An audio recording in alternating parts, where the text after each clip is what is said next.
Hello guys, welcome to my channel possible education hub. अगर आप लोग इस चैनल पर नए हैं तो सब्सक्राइब बटन दबा दीजिए और बेल आइकन को प्रेस कर दीजिए ताकि आप लोगों को लेटेस्ट वीडियो का नोटिफिकेशन जल्द से जल्द मिल जाए। चलिए आज शुरू करते हैं आज की वीडियो बिना किसी फालतू की बकवास के।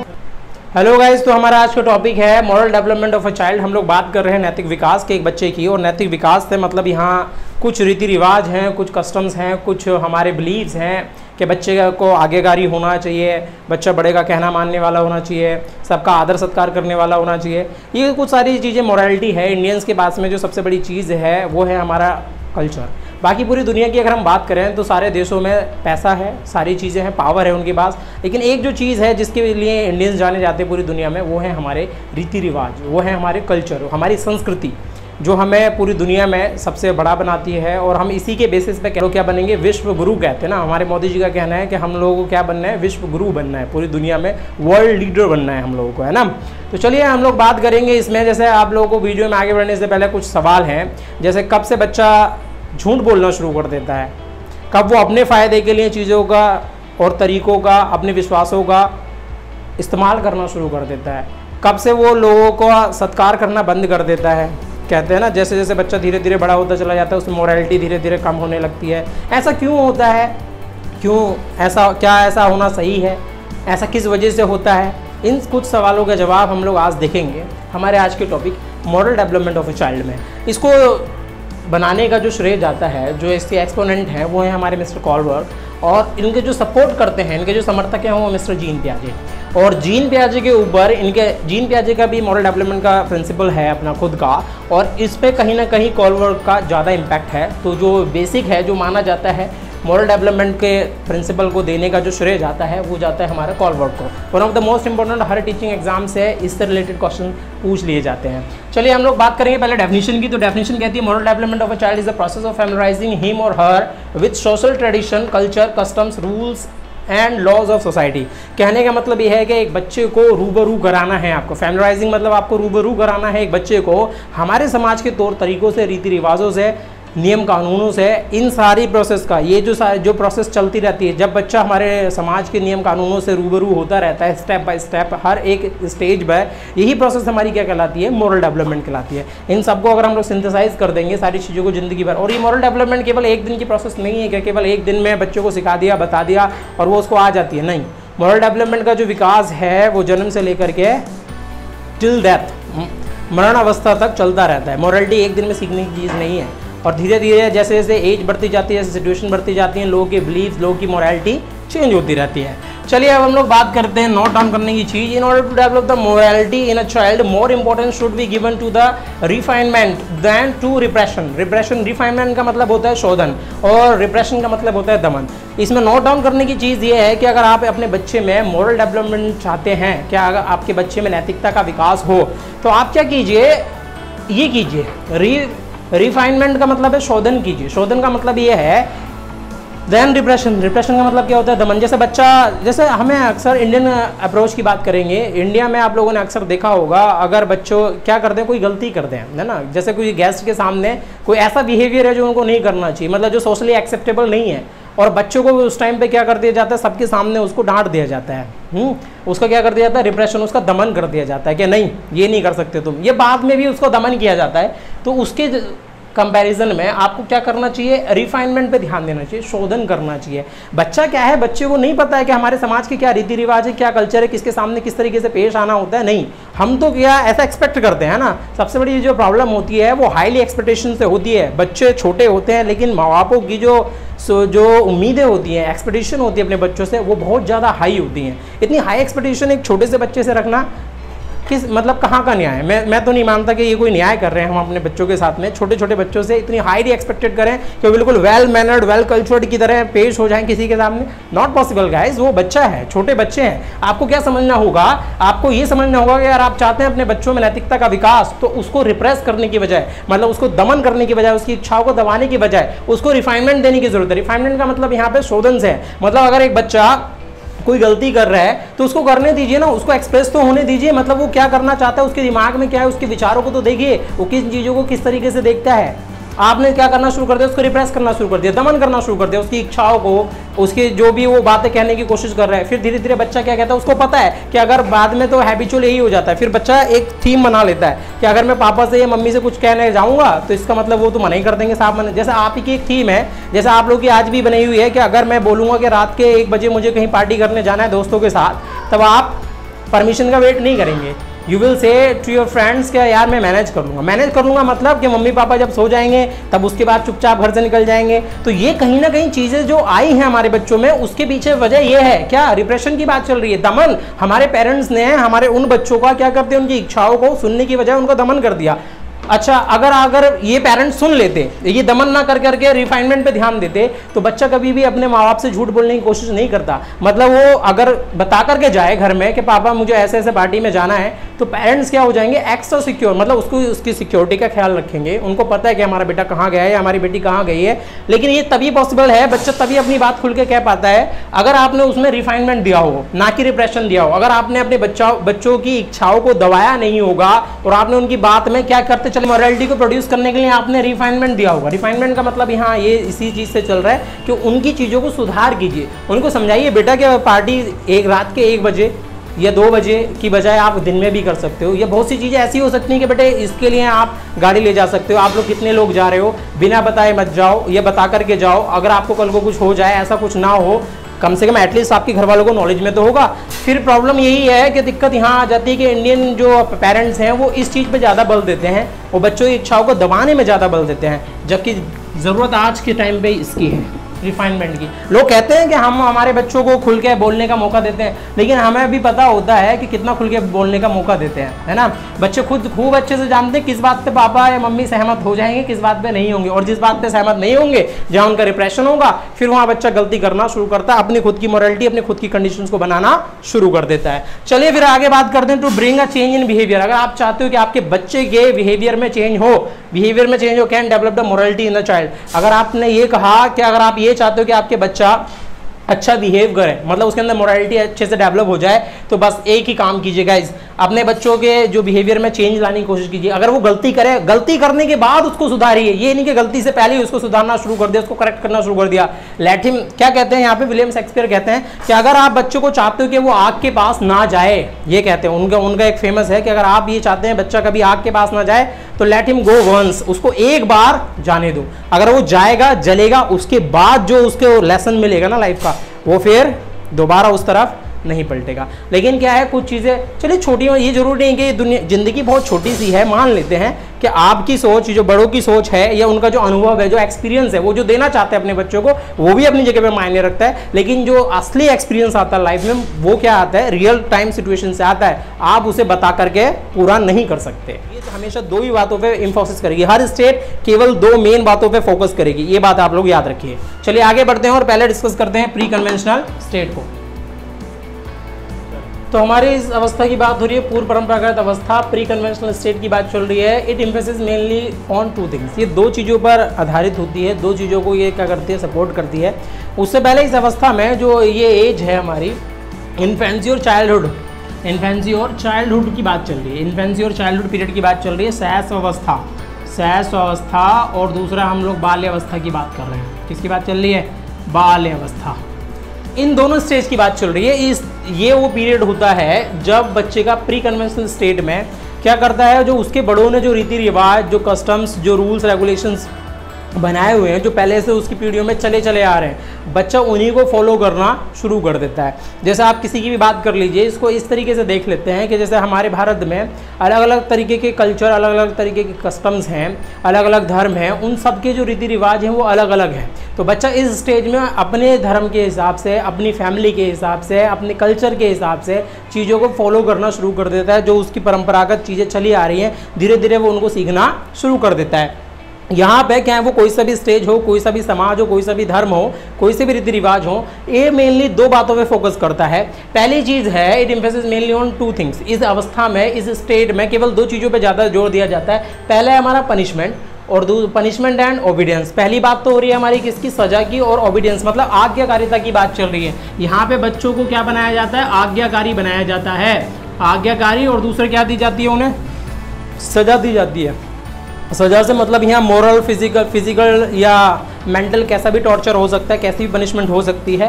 पनिशमेंट दी जाती है बच्चों को, कुछ कह करके उसको पनिश किया जा सकता है, या उसको फिजिकली पनिश किया जा सकता है, या और दूसरी चीज़ मेन जो मोटिव है इनका, ये बनाना चाहते हैं बच्चे को यहाँ आज्ञाकारी। इस अवस्था में बच्चे के इन दो चीज़ों पर विशेष ध्यान दिया जाता है। एक बात तो होती है ये। दूसरी बात हम लोग करेंगे only those actions which fulfil the needs of him, his needs and another needs. मतलब कहने का ये है कि बच्चे को उन्हीं कामों को करने के लिए प्रेरित किया जाता है जिनके द्वारा उसकी अपनी खुद की आवश्यकताएं और दूसरे की आवश्यकताएं पूरी होती हों। मतलब बच्चा इसके अलावा और किसी एक्शन में इन्वॉल्व होगा तो उसे पनिश किया जाएगा, और उसको सिर्फ और सिर्फ क्या बनाना है, आज्ञाकारी बनाना है। किसकी बात चल रही है? प्री कन्वेंशनल स्टेट की बात चल रही है। सेकंड हम लोग बात करेंगे कन्वेंशनल स्टेट की, परंपरागत अवस्था। अब ये जो अवस्था है, जो स्टेट आती है, वो आती है हमारे एडोलसेंट स्टेट में। एडोलसेंट स्टेट किशोरावस्था में मानी जाती है ये। और इसमें क्या होता है कि बच्चा क्या करना शुरू कर देता है, अपने वाद विवाद करना शुरू कर देता है। मतलब आर्ग्यूमेंट पावर इस स्टेट में कमाल की होती है। हर किसी के साथ आर्ग्यूमेंट होते होंगे, आप लोगों ने भी फील किया होगा, आपने और मैंने। जब हम लोग एडोलसेंट स्टेट में होते हैं तो बच्चा क्या करने ज़्यादा शुरू कर देता है, हर चीज़ में तर्क वितर्क करना शुरू कर देता है, हर पीछे के पीछे वाई लगाना शुरू कर देता है। इस स्टेट में तो व्हाट पे होता है ना, इस वाली स्टेट में तो व्हाट, सिर्फ ये पूछता है क्या है ये, और क्यों जिंदगी में यहाँ से लगाना शुरू करता है, क्यों हर चीज़ के पीछे क्यों लगाना शुरू करता है बच्चा, यहाँ से। कहाँ से? जब वो एडोलसेंट स्टेट में एंटर कर चुका होता है। अच्छा, ऐसा करना चाहिए तो क्यों करना चाहिए, इसके पीछे वजह क्या है, पहले रीजन बताओ, मैं वहाँ क्यों चला जाऊँ, मैं ये काम क्यों करूँ। जब बच्चा तर्क वितर्क करना शुरू कर देता है तो अपने हिसाब से कुछ मोरालिटी को, कुछ चीज़ों को क्या करना शुरू कर देता है, सारी मोरालिटी की चीज़ें जो उसने सीखी थी अभी तक, वो सबको फॉलो नहीं करता। जो इस स्टेज तक उसने सब कुछ सीखा है उसको फॉलो नहीं करता। अब वो यहाँ आकर के ये ढूंढने लगता है हर चीज़ में, अच्छा ये तो बता रखा है इन्होंने, ऐसा करना चाहिए। जैसे कहते हैं ना कि बड़ों का सत्कार करना चाहिए, है ना। तो आज की जो जनरेशन है, जो एडवांस जनरेशन है, अगर उसको ये बात बोलो कि बेटे ये आपसे बड़े हैं, इनको क्या करो, इनको नमस्ते बोलो, या इनको ग्रीटिंग करो, इनको प्रणाम करो, इनको सत्कार करो, तो बच्चा आज के टाइम पे क्या पूछ रहे हैं, क्यों करें, ऐसा क्या है इनमें। तो ये जो चीज़ें हैं, ये जो क्यों वाली बात है, वो बच्चे यहीं से शुरू करता है। अब ये दो चीज़ों पे मेन इम्फोसिस करता है। पहला, good behaviour is what is accepted and accepted by others. एक चीज़ वो ये बना लेता है, किशोर अपने दिमाग में ये बना लेता है कि मुझे केवल ऐसे ही काम और ऐसा ही अपना बिहेवियर करना चाहिए जो कि मैं खुद स्वीकार करूं जिसको, और जिसको दूसरे स्वीकार करें, ऐसा मेरा बिहेवियर होना चाहिए, पहली चीज़। दूसरी बात, try to do only those work and behaviour, केवल वही काम और वही ऐसा बिहेव वो करना चाहता है which are based on rules and laws, मतलब जो कि नियम और कानूनों पर आधारित हों, and which are profitable for family, society and country, जो कि उसके परिवार के लिए, उसके समाज के लिए और उसके देश के लिए, जिसमें उसका भला हो। अब ये जो बात चल रही है वो कॉलवर्क के प्रिंसिपल की बात चल रही है, और कॉलवर्क ने जो प्रिंसिपल दिया है, ये जो दोनों की दोनों चीज़ें हैं, मैं आज के टाइम से, ये तो हो गई इसकी बात, लेकिन अब ये जो मैं आज के टाइम के ट्रेंड देख रहा हूँ, मैं उनकी बात कर रहा हूँ। तो आज के टाइम पे ये दोनों की दोनों चीज़ें हमारे एडोलसेंस में, एडोलसेंस स्टेज में जब बच्चा जब कदम रखता है तो उसके बाद से धीरे धीरे खत्म होती चली जा रही है। Good behaviour, what is accepted and accepted by others, भूल जाइए इस बात को। मतलब जो दूसरे लोग जिसको स्वीकार करें वही बिहेवियर सही बिहेवियर है, ऐसा आज का यूथ, आज का टीनेजर नहीं मानता है। उसके हिसाब से दूसरे के ऊपर क्या फर्क पड़ता है, मुझे इस बात से कोई लेना देना नहीं है। और दूसरे भी क्या सोचेंगे ये भी मैं सोचने लग गया तो दूसरे क्या सोचेंगे, है ना। आज की जो टेंडेंसी है वो है ये। पहली बात तो ये, तो कहीं ना कहीं आज के टाइम पे मॉडर्न अप्रोच बता रहे हैं, मॉडर्न अप्रोच में ये चीज़ तो आज के टाइम पे तुम्हें देखने को नहीं मिलेगी, है ना। लेकिन किताबों में लिखा हुआ है, एग्जाम हमें इसी से क्वालिफाई करना है, एग्जाम की बात चल रही है। आज के टाइम का जो ट्रेंड चल रहा है मैं वो समझाने की कोशिश कर रहा हूँ। सेकंड जो कह रहा है, try to do only those work, मतलब वो केवल वही उन्हीं कामों को करना पसंद करता है जो नियम और कानून पर आधारित होते हैं। नहीं जी, मैं ये मानता हूँ आज के टाइम पे कॉलवर्क ने अपने टाइम पे दिया होगा, उस टाइम के किशोर ऐसा होगा, या उस टाइम पे एडोलसेंट स्टेज में ऐसा होता होगा, लेकिन आज के टाइम पे नहीं है। रूल्स फॉर फूल्स वाले फॉलो करते हैं आज के टाइम पे। नियम और कानून केवल किसके लिए होते हैं, बेवकूफों के लिए होते हैं, है ना। यही कहते हैं ना सबके सब, आज का जो यूथ है वो नियम कानूनों की धज्जियां उड़ाने में ज्यादा बिलीव रखता है, उसको ज्यादा मजा आता है कि नियम कानून को उड़ा दिए जाए, है ना। रूल्स तो होते ही नहीं ना, रूल्स तो होते ही नहीं ना, कोई लिमिट सेट है, बियॉन्ड द लिमिट चीजें चली जा रही हैं। उन रूल्स को ब्रेक करने में, चैलेंज करने में आज के यूथ को ज्यादा मजा आता है। ये तो बात होगी हमारी सेकंड वाली। थर्ड हम लोग बात करेंगे पोस्ट कन्वेंशनल स्टेट। अब इस वाली स्टेट में क्या होता है, इस स्टेट में क्या होता है, एक पर्सन जब वो अपनी ओल्ड एज में आता है, मतलब हम लोग एडोलसेंस की बात खत्म कर देते हैं, जब एडोलसेंस हमारा खत्म हो जाता है और जब पर्सन किस में आ जाता है, अपनी बुढ़ापे की तरफ अग्रसर हो जाता है। मैं एक एज को लिख रहा हूँ आप लोगों के लिए, ये एज है हमारी 40 ईयर्स, है ना। ये जो 40 साल की उम्र है ना, जब एक बंदा 40 साल की उम्र क्रॉस कर लेता है या 40 से अब चला जाता है, तो उसके अपने बिलीव्स होते हैं, अपनी उसकी मोरालिटी होती है, अपनी सोच होती है, अपनी थिंकिंग होती है, अपनी मॉरल, अपनी वैल्यूज होती हैं, उनको वो चेंज करने वाला नहीं होता है। मतलब कहने का मतलब ये है कि वो जो उसने अपनी मोरालिटी बना रखी है, जो नैतिकता के सिद्धांत बना रखे हैं, वो चाहता है उसकी फैमिली में, उसके परिवार में सब लोग उन्हीं चीजों को फॉलो करें। मतलब वो ये अपनी खुद की मोरालिटी यहाँ पे जनरेट कर चुका है, अब वो दूसरों की मोरालिटी, दूसरों का लेक्चर सुनने के लिए नहीं बैठा है। वो कहता है अच्छा अब तुम हमें बताओगे क्या सही है क्या गलत है। सुना होगा आप लोगों ने, फेमस डायलॉग है, अच्छा तो अब हम तुमसे सीखें कि क्या सही है क्या गलत है। ऐसा भी सुना होगा, ये बाल हमने धूप में सफेद नहीं करे। समझ रहे हैं? बात हो गई अनुभव के आधार पे। तो अब जो इस स्टेज में, इस कंडीशन में क्या कर रखा है उसने, अपने मोरालिटी, अपनी वैल्यूज, अपने कल्चर, सारी चीजें अपने बना रखी होती है। वो चाहता है कि उसके परिवार में अब सारे के सारे लोग जो भी हैं वो सिर्फ उसी के बनाए हुए रूल्स को फॉलो करेंगे, है ना। और वो आने वाली नेक्स्ट जनरेशन को क्या कर दी जाती है, पास आउट कर दी जाती है। कौन से स्टेज से बनना शुरू होती है, पोस्ट कन्वेंशनल स्टेट। और इस 40 ईयर्स के बाद में किसी को कन्विंस करना बहुत ही ज्यादा मुश्किल हो जाता है। अगर आपको अपनी बात मनवानी है तो अगर एज ग्रुप 40 साल से ऊपर का है तो मतलब आपको सर से लेकर के पैर तक का जोर लगाना पड़ जाएगा, क्योंकि वो उनकी अपनी मोरालिटी, अपने बिलीफ्स हैं, उनके विश्वास को कोई हिला नहीं सकता, क्योंकि वो ये मानते हैं कि हम जो इस स्टेज में आकर के पहुंचे हैं तो हमने भी जिंदगी देखी है और हमने भी आधार अनुभव किया है ना। तो लेकिन जो उन्होंने जो ये 40 इयर्स देखे हैं जिंदगी के, उनके हिसाब से और जो नई जनरेशन देख रही है उनके हिसाब से जमीन और आसमान का फर्क होता है। लोगों को ये चीज समझनी चाहिए। नेक्स्ट हम लोग बात करेंगे, ये दो चीजों को मेन हाईलाइट करता है। पहली बात चल रही है, universal morality is produced by a person according to his morality. पहली चीज तो ये है कि जो उसने यूनिवर्सल मोरालिटी बना दी, सार्वभौमिक नैतिकता बना दी है उसने, वो ये चाहता है कि आप सबके सब इसी चीज को फॉलो करेंगे। और ये सार्वभौमिक नैतिकता किसी उस चीज पे आधार पर नहीं बनाई है, उसने अपने पर्सनल एक्सपीरियंस के बेसिस पे बनाई हुई है। वो उसकी अपनी बनाई हुई धारणाएं और विचारधाराएं हैं जो जिनके ऊपर वो जिंदगी आगे जीना चाहता है। नेक्स्ट हम लोग बात करेंगे second, laws are never permanent. दूसरी चीज वो ये समझ लेता है कि लॉज आर नेवर परमानेंट, जो नियम कानून होते हैं वो कभी भी स्थायी नहीं होते हैं। And they can be changed in public interest, और वो लोक हितों के लिए बदले जा सकते हैं। मतलब कहने का मतलब ये है, जो सेकंड वाला पॉइंट है ना, ये बड़ा मुश्किल होता है लोग इस चीज को समझें।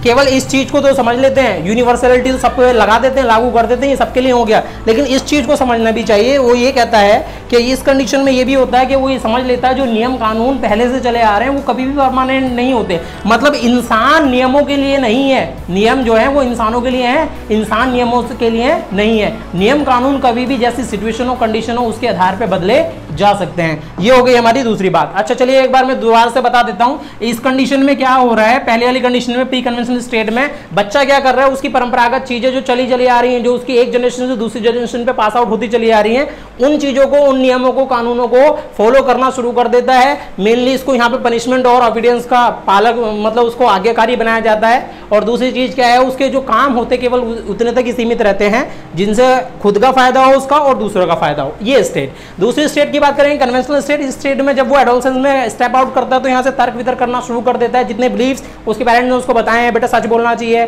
झूठ नहीं बोलना चाहिए। अच्छा सच क्यों बोलना चाहिए हमेशा? अच्छा एक बात मैं आप लोगों से पूछता हूं, बताइए क्या आप हमेशा सच बोलते हैं?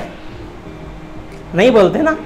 जैसी कंडीशन होती है उस हिसाब से चलना पड़ता है ना। चलो ये मोरालिटी है, ये तो बता दिया कि हमेशा सच बोलना चाहिए, लेकिन ये कोई नहीं बताता ना कहां पे सच नहीं बोलना चाहिए, है ना। बच्चे के अंदर आपने हमेशा के लिए डेवलप कर दिया कि यहाँ पे सच बोलना चाहिए। नहीं, वो जो मोरालिटी का जो लेसन है कि हमेशा सच बोलना चाहिए वो सीख लेता है बच्चा, लेकिन उसको सच को कहाँ पे सच बोलना है और कहाँ पे उस सच की जगह पे झूठ बोलना है ये वो अपने हिसाब से डिसाइड करता है। और अगर नहीं कर पाता, हमेशा सच बोलता है, तो ऐसे लोगों को हमारी सोसाइटी में बेवकूफ कहते हैं।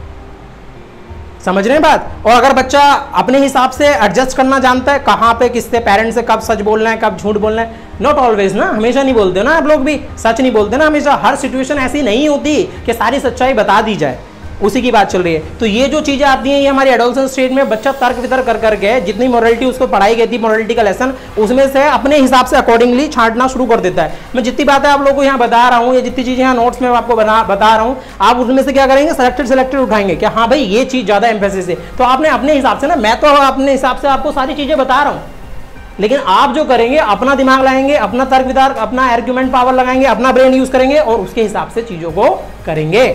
चलिए ये तो हो गई बात कौन सी, कन्वेंशनल स्टेट की। और दूसरी चीज ये है कि ये ट्राई टू नोट, ये सिर्फ लिखी हुई चीजें हैं। आज के टाइम पे ये चीजें एप्लीकेबल नहीं है, लेकिन एग्जाम में सिर्फ यही पूछा जाता है, इसलिए यहाँ पे गलती हो जाती है। लोग आज की अप्रोच लगाते हैं, लेकिन जो भी किताबों में चल रही है वो अप्रोच कॉलवर्क की चल रही है। और कॉलवर्क कहते हैं कि यहाँ पे केवल वही बिहेवियर करता है जो दूसरों के द्वारा एक्सेप्टेबल हो, किशोर वही बिहेवियर करता है जिसको लोग क्या कर लें, स्वीकृत कर लें। दूसरी बात चलिए, try to not to do work and behaviour with the based of the rules, और ये केवल वही कामों को करना चाहता है जो नियम और कानून पर आधारित होते हैं, which are profitable for family, society and country, जो उसके समाज के लिए लाभदायक हो, समाज के लिए, उसके परिवार के लिए और उसके देश के हित में हो, ऐसे ही कार्य को वो करना पसंद करता है। लेकिन बात खत्म कर दीजिए कंट्री तक। हाँ ऐसे नहीं, नॉट ऑल, मैं जब भी कहता हूँ वो 100% कोई बात नहीं होती है, वो सबके ऊपर एप्लीकेबल नहीं होती है ना। ऑल आर नॉट अलाइक, पांचों उंगलियां बराबर नहीं होती हैं। चलिए ये सेकंड स्टेट आपकी समझ में आ चुकी है और ये कब बात करती है और किन दो चीज़ों पर इंफोसिस करती है। नेक्स्ट हम लोग बात करें post conventional state. Post conventional state में जब आदमी पहुंच जाता है और यहाँ पे नैतिकताएं जो उसने बनाई हुई हैं, उसने किसी की नियम किताबों सुनी होंगी, अपनी फैमिली से भी ली होगी, अपने बड़ों से भी ली होंगी बहुत सारी चीज़ें, लेकिन यहाँ तक पहुँचने तक बंदे के अंदर खुद की मॉरलिटी डेवलपमेंट हो जाती है। वो खुद की नैतिकताएं, अच्छी चीज़ों को आगे बढ़ाने की कोशिश करता है और जो चीज़ें खराब होती हैं उसको पीछे छोड़ देता है। और मेनली क्या करता है, वो यूनिवर्सल मॉरलिटी को प्रोड्यूस कर देता है, जो उसके परिवार में हर कोई क्या करेगा, अब उनका पालन करेगा। वो ये चाहता है कि हर कोई मेरी बनाई मॉरलिटी का फॉलो करे। नेक्स्ट हम लोग बात करेंगे सेकंड चीज, उसको ये समझ में आ जाती है जितने भी नियम कानून होते हैं वो कभी भी परमानेंट नहीं होते। इंसान नियमों के लिए नहीं होता है, नियम इंसान के लिए होते हैं। मतलब कहने का मतलब ये है कि कहीं पे अगर इंसानियत को बचाना हो, मतलब इंसानों से बड़े रूल्स नहीं है, रूल्स कभी भी बड़े नहीं होते, इंसान हमेशा बड़े होते हैं। पब्लिक इंटरेस्ट में लॉज और नियम और कानून को, अपने बनाए हुए बिलीफ्स को कभी भी बदला जा सकता है। चलिए हम लोग आगे बात करेंगे। आगे हम लोग बात करेंगे जीन पियाजे। हम लोग स्टार्ट करते हैं जीन पियाजे का प्रिंसिपल ऑफ मॉरल डेवलपमेंट। और ये कोलबर्ग ने इसके डेवलपमेंट की 3 स्टेजेस बताई थी और इन्होंने 4 स्टेजेस में बताया। उन्होंने बताया जो मॉरल डेवलपमेंट होता है एक बच्चे में वो 4 अवस्थाओं में होता है। पहले अवस्था की बात करेंगे हम लोग, इर्रेगुलर स्टेट की बात चल रही है, अनियमित अवस्था कहते हैं इसको। और इस कंडीशन में बच्चा क्या होता है, नाइदर मॉरल नॉर इमोरल, मतलब ना ही वो नैतिक है और ना ही वो अनैतिक। अनैतिकता से उसका कोई लेना देना नहीं होता है। दूसरा, neither social nor anti social, और ना ही वो क्या है सामाजिक और ना ही असामाजिक है। अब यहाँ पे नोट डाउन करने वाली बात यह है कि उसके अंदर जो मॉरलिटी का डेवलपमेंट और जो कंट्रोल होगा, उसका जो मॉरलिटी का डेवलपमेंट होगा, उसके जो बिहेवियर में जो कंट्रोल होगा वो हैप्पीनेस और सैडनेस के हिसाब से होगा, उसके सुख और दुख के हिसाब से। बच्चा उन्हीं चीज़ों को करना पसंद करता है जिसमें उसको खुशी मिलती है ना, और जिसमें उसको दुख मिलेगा, सैडनेस मिलेगी, उन चीज़ों को करना पसंद नहीं करता है। चलिए हम लोग नेक्स्ट बात करेंगे और एथलेटिक राइट्स की बात चल रही है, विषम जातीय अधिकार अवस्था की बात चल रही है। इस अवस्था में क्या होता है, morality is developed by the influence and pressure. मतलब कहने का मतलब यह है कि जो उसके अंदर मॉरलिटी का डेवलपमेंट होगा, उसके अंदर जो नैतिकता का विकास होगा, वो उसके बड़ों के प्रभाव के कारण और दूसरा उनके दबाव के कारण होगा। कहने का मतलब यह है, जैसे आप लोगों ने चलिए प्रभाव की बात कर लेते हैं, तो जैसे एक सिख कम्युनिटी की बात कर लेते हैं। अगर एक छोटा सा बच्चा है सिख कम्युनिटी में और वो देखता है अपने पेरेंट्स को क्या बांधे हुए, एक बड़ी सी टर्बन बांधे हुए, पगड़ी बांधे हुए देखता है, तो पग बांधने की जिद वो भी करता है, वो भी चाहता है कि मेरे भी क्या बंधे हैं, पग बंधे, तो वो उसको इमिटेट करना शुरू कर देता है। फिर बचपन से ही उनको क्या रखवाए जाते हैं, केश रखवाए जाते हैं ना, बाल रखवाए जाते हैं कि बेटा अगर आपको भी ऐसी पग बांधनी है तो उसके लिए पहले बाल क्या करने पड़ेंगे, बड़े करने पड़ेंगे। जो सिख की कम्युनिटी का जो कल्चर है वो उसके अंदर धीरे धीरे आने लगता है। तो जैसे जो भी हमारे समाज में, जो मैंने एक एग्जांपल लिया, अलग अलग कल्चर्स के हिसाब से हम लोग बात कर लेंगे, तो उन्हीं को फॉलो करते, इमिटेट करते हुए, उनका इन्फ्लुएंस की वजह से, उनके प्रभाव की वजह से बच्चे के अंदर मोरालिटी धीरे धीरे प्रोड्यूस होने लगती है। दूसरी बात आती है, हम लोग प्रेशर की बात करते हैं। तो आप लोगों ने देखा होगा आपके घर में, जैसे कभी भी 2 भाई बहन या 2 भाई लोग लड़ रहे हैं और पापा ऑफिस गए हुए हैं, तो मम्मी क्या कहती है कि आने दे बेटा तेरे पापा को, शाम को बताऊंगी, है ना, उनको सब कुछ सारी रिपोर्ट करूंगी। तो आप कहीं ना कहीं प्रेशर में अपने फादर के, बेटे शाम को पापा आएंगे तो दोनों को मार पड़ेगी, डांट पड़ेगी, ये पापा ये नहीं देंगे। मतलब कहने का मतलब है आपके पेरेंट्स का आपके ऊपर क्या होता है, आपके बड़ों का आपके ऊपर क्या होता है, प्रेशर होता है। इन चीजों से आपके अंदर मोरालिटी की फीलिंग डेवलप हो जाती है। आप लड़ना क्या कर देते हैं, बंद कर देते हैं। पापा ने टॉर्चर किया फिजिकली, मेंटली, आपको कुछ बातें सुनाई, 4 बातें सुनाई, आपको कहीं बंद कर दिया अंधेरे कमरे में, ये सारी चीजें कर करके क्या करना चाहते हैं, आपके अंदर मोरालिटी का डेवलपमेंट करना चाहते हैं। ये किसके हिसाब से चल रही है बात, ये बात चलिए जीन पियाजे के हिसाब से। सेकंड उनका डेवलपमेंट का जो स्टेज है वो ये। सेकंड जो आगे बात करते हैं मोरालिटी इज कंट्रोल, और यहाँ पे कंट्रोल किससे होती है, रिवॉर्ड एंड पनिशमेंट। आपके पापा ने आपसे कह दिया कि अगर आपने हाई स्कूल में, याद कीजिए, अगर आपने हाई स्कूल में टॉप कर दिया, बोर्ड टॉप करने की बात करते हैं, सीधे परसेंटेज तो मायने नहीं रखती आज के टाइम पे, ये कहते हैं आपने टॉप कर लिया, अगर है ना, स्टेट टॉप कर ली, सिटी स्टेट तो छोड़ दीजिए, स्टेट टॉप कर ली, तो आपको ये वाला रिवॉर्ड मिलेगा, आपको स्कूटी मिल जाएगी, गाड़ी खरीद के देंगे, आपको आईफोन देंगे, है ना।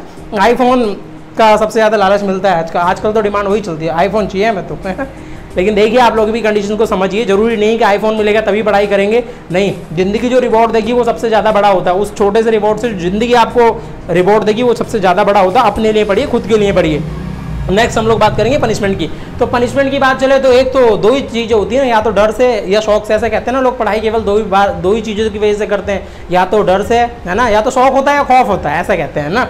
तो उसी बात चल रही है कि जो मोरालिटी कंट्रोल है वो तो या तो रिवॉर्ड से होगी, या तो उसको पुरस्कार दीजिए या फिर उसको सजा दीजिए। सजा, इन दोनों चीज़ों से मोरालिटी डेवलप होती है सेकंड स्टेट में। थर्ड स्टेट की बात करेंगे, म्यूचुअल राइट स्टेट, मतलब परस्पर आधिकारिक अवस्था है। Morality is developed in a child from his friends, मतलब कहने का मतलब यह है यहाँ बच्चा घर परिवार से दूर आ गया है, अब वो जो मोरालिटी सीख रहा है वो किससे सीख रहा है? अपने दोस्तों से सीख रहा है। सुना है आप लोगों ने, शेयरिंग इज केयरिंग, है ना, मतलब बांटने से क्या होता है, बांटने से पता चलता है कि परवाह कितनी है। अगर आपको आपके फ्रेंड, आप सबको अपना टिफिन याद आ गया होगा कि क्या शेयरिंग होती है स्कूल्स में ना, जो आपने अपने स्कूलिंग के टाइम पे आपने टिफिन खोला और पूरे एक रोटी के 4 के 8 पीस ही बन जाते, किसी को इतना मिला, किसी को इतना, किसी की रोटी किसी की सब्जी, है ना, शेयरिंग वाला जो कंडीशन होती है। तो इस कंडीशन में जो मोरालिटी सीखता है बच्चा, वो अपने दोस्तों से ज़्यादा सीखता है, अपने कोऑर्डिनेट, अपने सहपाठियों से, अपने दोस्तों से, इन चीज़ों से जो उसकी मोरालिटी होती है वो ज़्यादा। तो गाइस आज के इस वीडियो में इतना ही। और अगर आप लोगों को क्वेश्चंस में अगर प्रॉब्लम है, इससे रिलेटेड जितने भी क्वेश्चंस आप लोगों को करने हो तो मुझे ग्रेडअप पर फॉलो कीजिए। पॉसिबल एजुकेशन हब के नाम से ही है